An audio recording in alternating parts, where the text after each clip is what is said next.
morning, everyone, and thank you for being here today. I want to, on behalf of the City and County of San Francisco, offer my condolences to the family of our Senator, our Mayor, Dianne Feinstein, who we all knew and loved, who passed away this morning.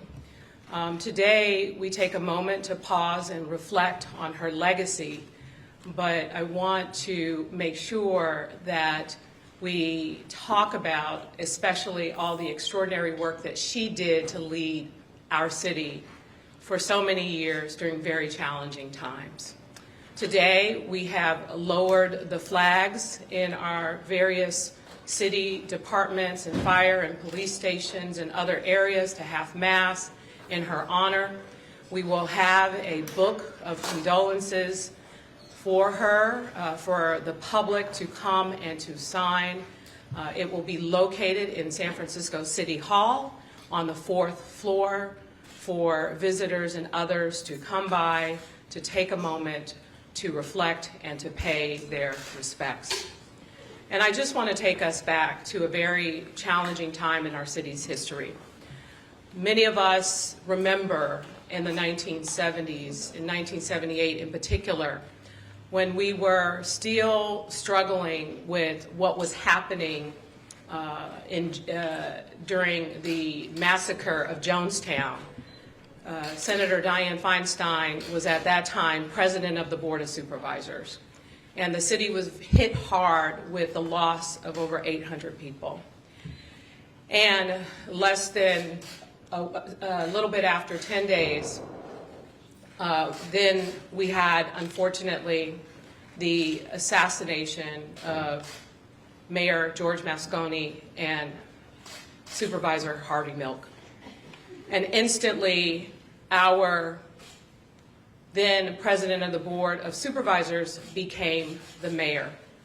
And at that time, helping the city to deal with these two extraordinary challenges, you know, the loss of such life, such tremendous life, the loss of our leadership, she stepped up, she led with courage, she worked hard for the city, she was a beacon of hope and inspiration during a very dark and tragic time, which cemented her legacy as an extraordinary leader for our city and for our country.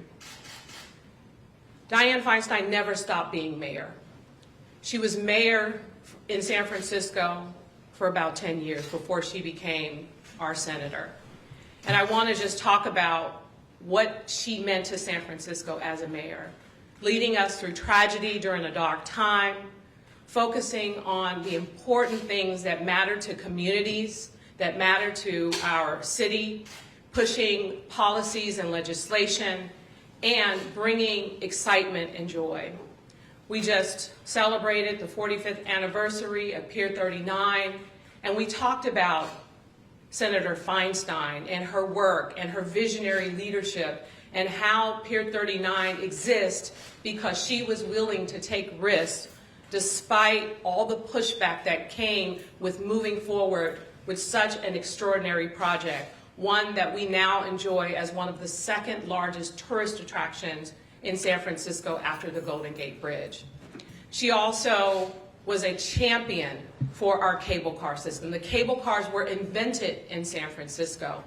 And when we were moving towards the future and looking at alternative, more efficient and fast transportation systems, Dianne Feinstein wanted to make sure that we showed tremendous support and respect for an iconic mode of transportation in San Francisco, and worked with both the public and private sector to raise the necessary funds to save our cable cars, which so many visitors continue to enjoy in San Francisco.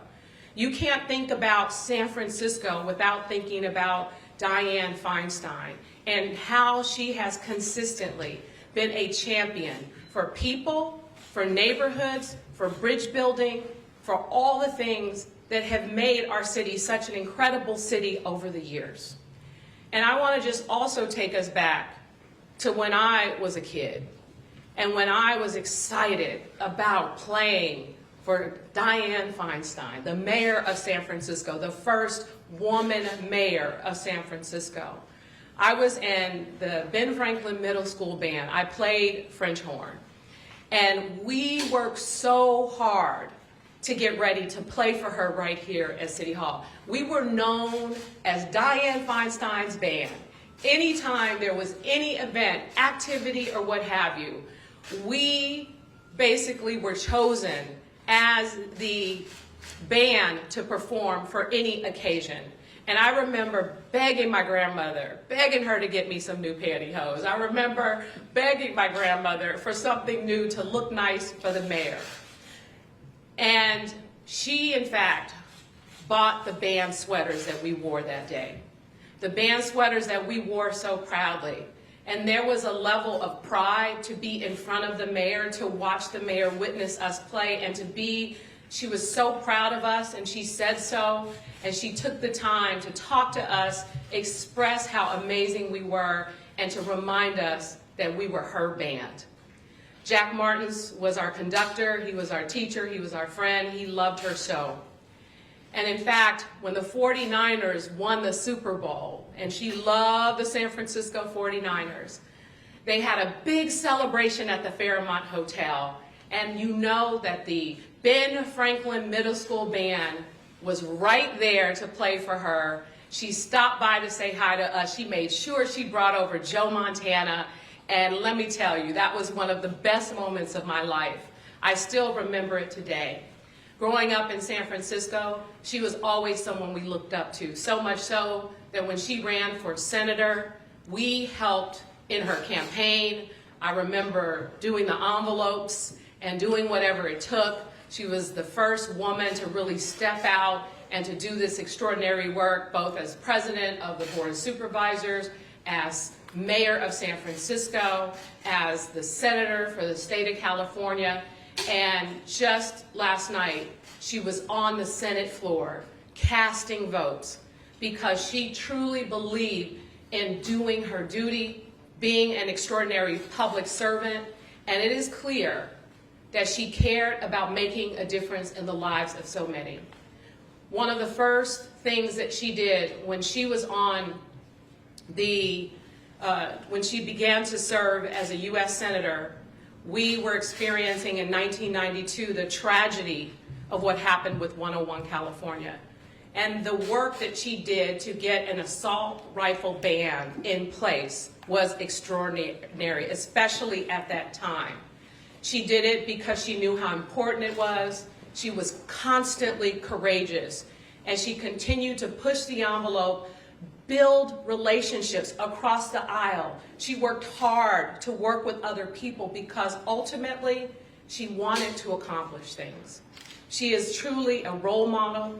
She is an amazing individual, and so many of us, especially in the city and county of San Francisco, will miss her dearly.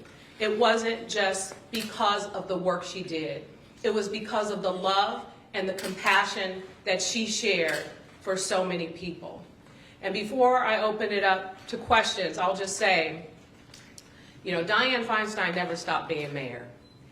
Whether she was calling me to ask for something to be done, or calling my chief of staff, Sean Ellsberg, who used to work for her, and any little thing was not too little for Dianne Feinstein. If there was something wrong with a sidewalk, a corner, an issue, it did not matter. She took the time because she cared so deeply about seeing San Francisco look and feel good, and wanted to make sure that what we were doing here on the local level was a great example of how to make significant changes, and she wanted us to make those changes and make San Francisco look and feel good for everyone who was a part of the fabric of San Francisco. I also want to say that she built so many extraordinary relationships, international relationships. She made San Francisco an international destination. In fact, the Shanghai sister city relationship, Senator Dianne Feinstein developed that along with other sister city relationships to recognize the diversity and how important it is to bridge the gap between communities in our city. I can go on and on about how so many of the things that she did here locally as mayor set the tone for what San Francisco has become and will continue to be, a beacon of hope for so many people for years to come.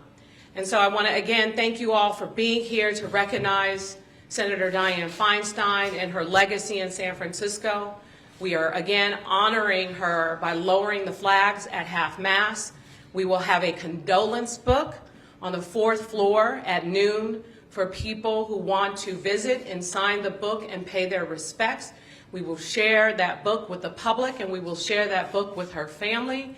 And we are not aware of the specifics as it relates to her services, but we will definitely provide that information as soon as it is made available to us. So again, thank you all for being here today. Mayor Bree, it's not lost on me that on the wall behind you are the 2 women leaders of the city amongst so many men. Can you talk a little bit about her inspiration to you, perhaps, to be a leader as a woman in San Francisco and in California?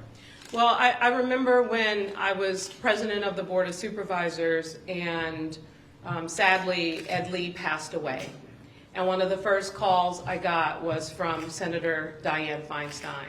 And we had a very long discussion about just what she went through, how she made decisions, how difficult it was. And she provided that support and that mentorship to make sure that I was prepared to step up at a difficult time for our city. And so we built it, there was a bond that we established because of that, me being the second woman and what that meant.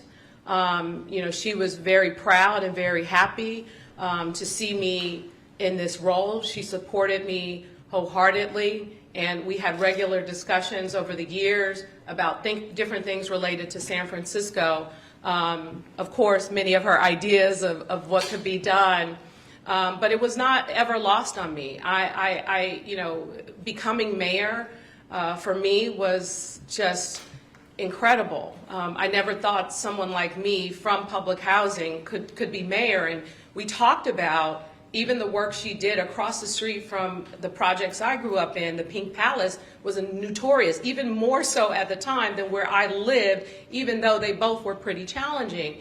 And what she did to turn that public housing development into senior homes, which it is still to this very day, and has made parts of that area a lot safer.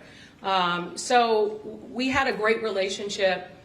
We talked about, you know, how harder it could be for a woman, and some of those, you know, very private and intimate moments around the differences and what that would entail, including how people might treat you. And she just offered some really great advice to just stay the course, focus on the work, you know, be courageous, do the best you can, take care of the city. She was always focused on the city, and she was also focused on me in terms of a person and saying to make sure that I take care of myself too. So I always appreciated her guidance, her support, and more importantly, you know, the fact that I follow in her footsteps. And as I said earlier, her legacy, because of what she did for San Francisco during such a very challenging time, is cemented in our history. And again, when the pandemic occurred, she immediately reached out to me before I could reach out to her. There was immediate phone call directly to talk about, you know, the hard decisions that needed to be made, what it takes, do the right thing, do what's necessary for the city. Because as you can remember, during the beginning of the pandemic, when we first declared a state of emergency, there was so much pushback. When we moved forward to be the first major city in this country to go shelter in place, there was major pushback. And she said that use the experts, use the data, focus on the science, and do what's right for San Francisco. And so I'll always remember that during the most difficult times, when things were challenging, I never had to pick up the phone and call her. She always immediately picked up the phone. She always had San Francisco top of mind.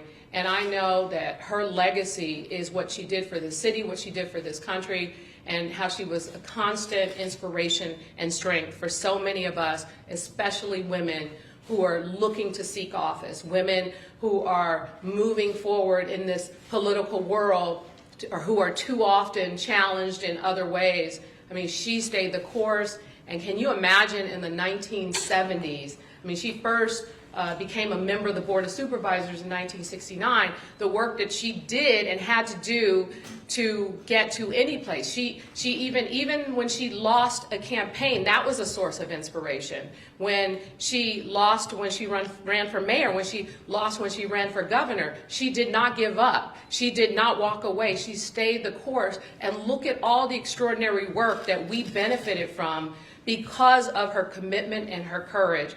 That is what I look to when I think about Dianne Feinstein, especially the fact that she's a woman, and she was an incredible source of strength for me, and I know for so many women around the world. Mayor Breed, what was the last thing that the senator called you about? You said she called you about things in San Francisco all the time. Do you recall like one of the last few things that she called your office to ask about or to push? Well, she talked about what was going on and what APEC would mean for San Francisco. She really had an extraordinary commitment to our international presence and relationship. And so the conversation around, whatever she can do, how she can be supported, she agreed to be a part of our host committee. She was committed to making sure that San Francisco looked and felt good, and for all of these foreign leaders who were coming to our city, and just also discussed even some of her own relationships with some of those leaders, and some of those leaders here locally offering advice on who could be a part of the work that we're doing to make APEC a huge success. So there's so many conversations. That was probably the one that I remember in terms of maybe being the last, but there were always numerous conversations. Do you remember the last small one? Like something that is just like, so like, intimate, like you mentioned potholes or like, fixing a street. I want to wait on sharing that because it involves her family, and I think, I mean, as you know, her daughter serves as one of our commissioners, and it was very sweet and very personal.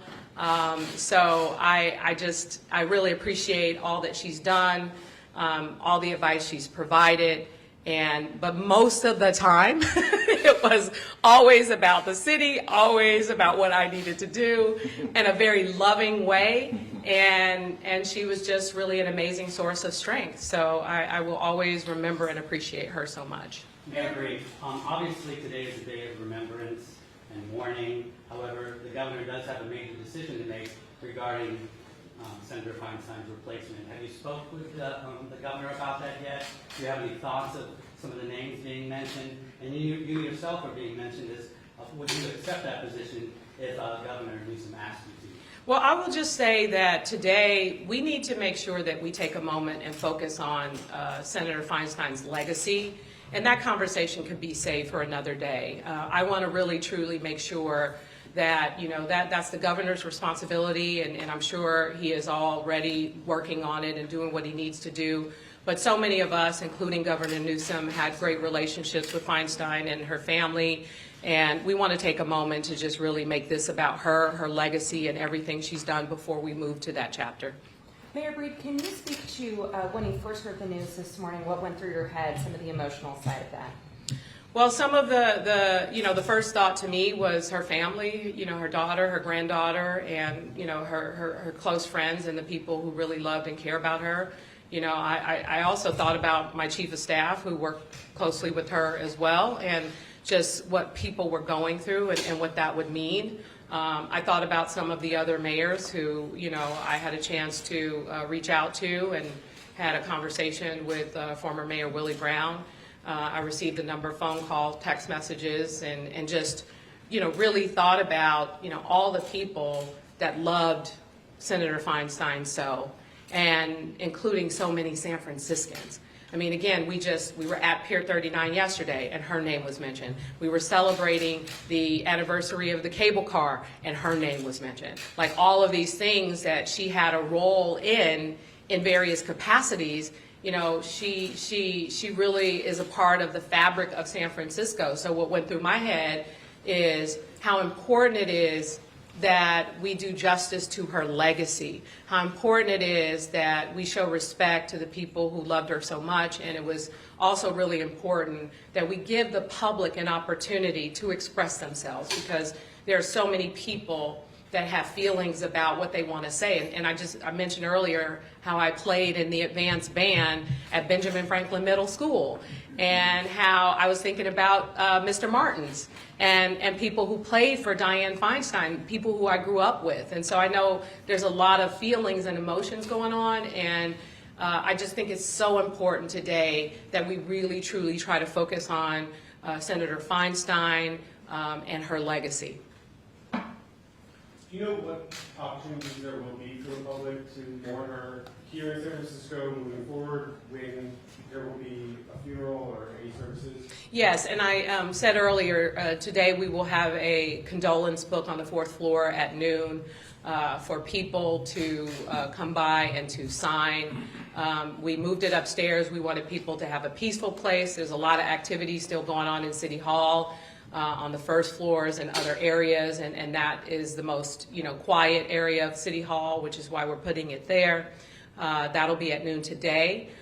We lowered the flags at half-mast in all of our various city buildings, and we know that the president has also issued that order. And ultimately, as soon as we are able to confirm with the family the plans for the services and what might happen, we will immediately share that with the public. She had a long tenure in the Senate. She obviously was very intimate with the city of San Francisco. You mentioned this a little bit earlier. Can you talk a little bit about, I mean, I know part of her legacy is this service, but I mean, there are some challenges now in her absence. Can you talk a little bit about meetings? What are some of the initial challenges in her absence that you're like, I'm not going to have her phone call to help with that? Well, I'll just say that, you know, there will always be challenges, right? There will always be issues that we have to confront. And ultimately, I think that, you know, some of us knew her well enough in some ways to know sometimes what she would say or how she would feel about something. And we will make decisions accordingly. And I think that... is that her lasting legacy? I think, you know, that could be attributed to her legacy, because she was consistent. She was consistent in who she was.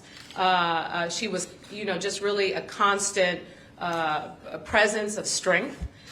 She was always consistently focused on San Francisco. And yes, she was a senator, so she focused on a lot of international foreign affairs, you know, healthcare, all the things that matter to people.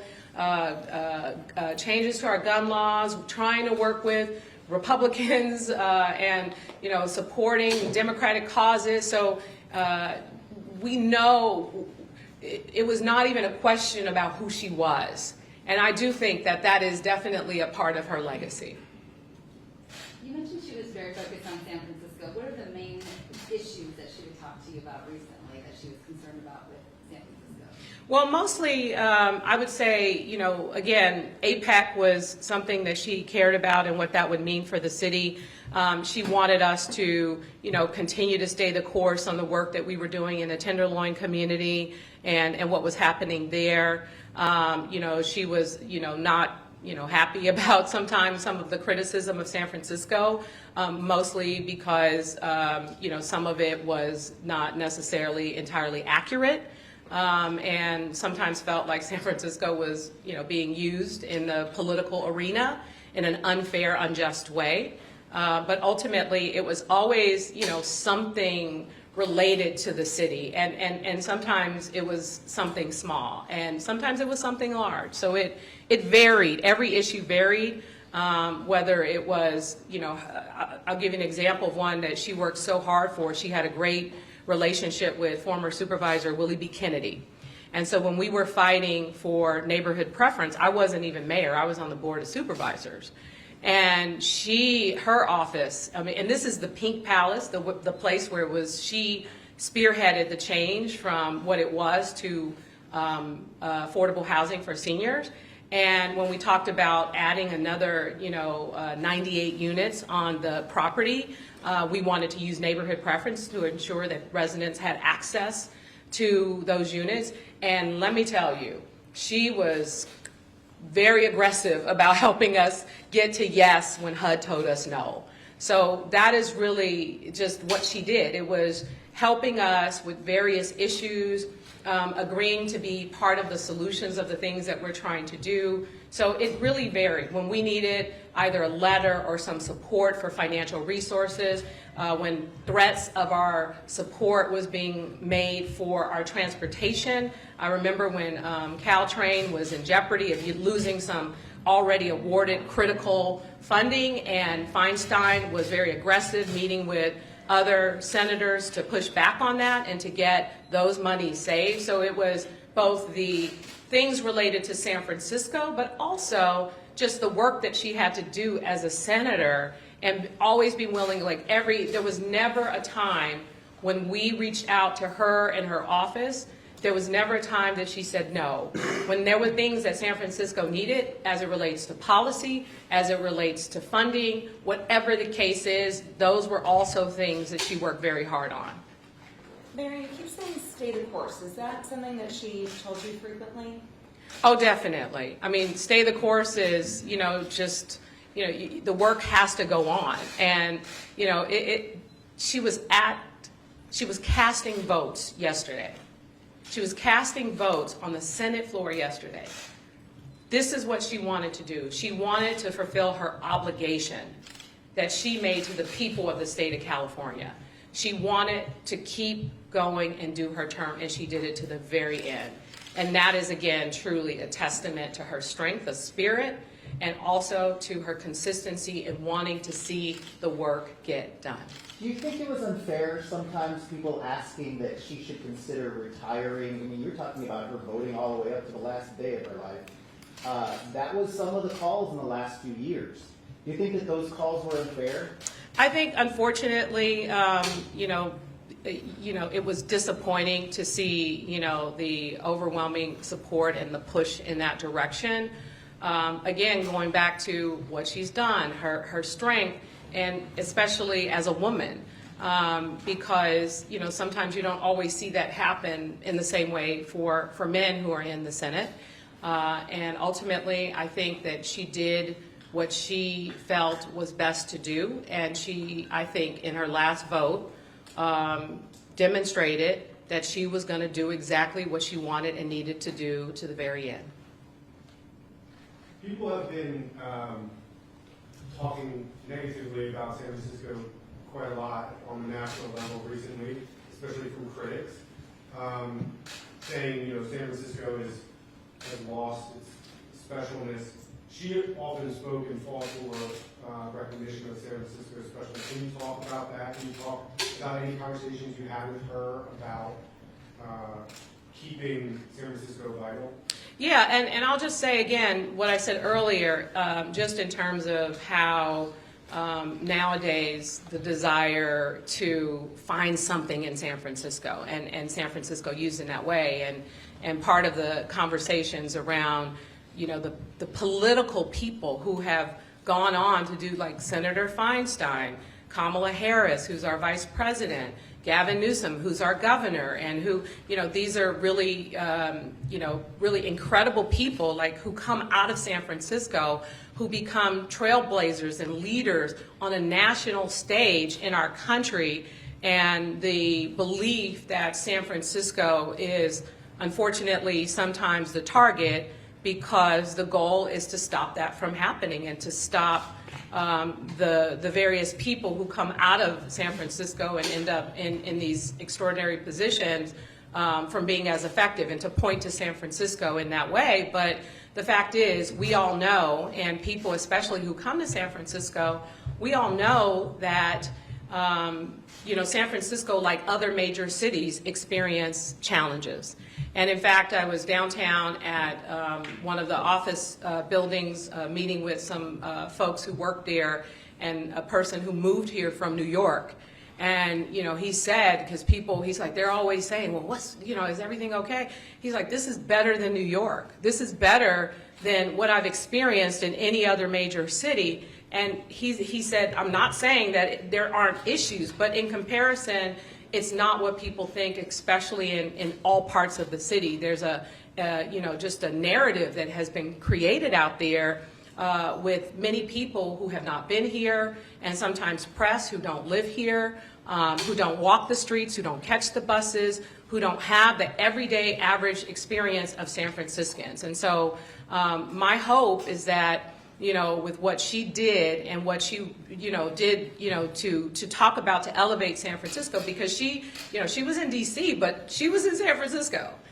She lived in San Francisco, and she spent a lot of time around San Francisco, especially when she was here. She was always happy to go out to dinner. People would probably see her at certain places on a regular basis. And whatever it came, whether it was a pothole, a sidewalk, or the little things from the bigger things, you know, really, she still believed in San Francisco as an extraordinary place, and we had to work hard every single day to deal with those challenges no matter what. All right, thank you.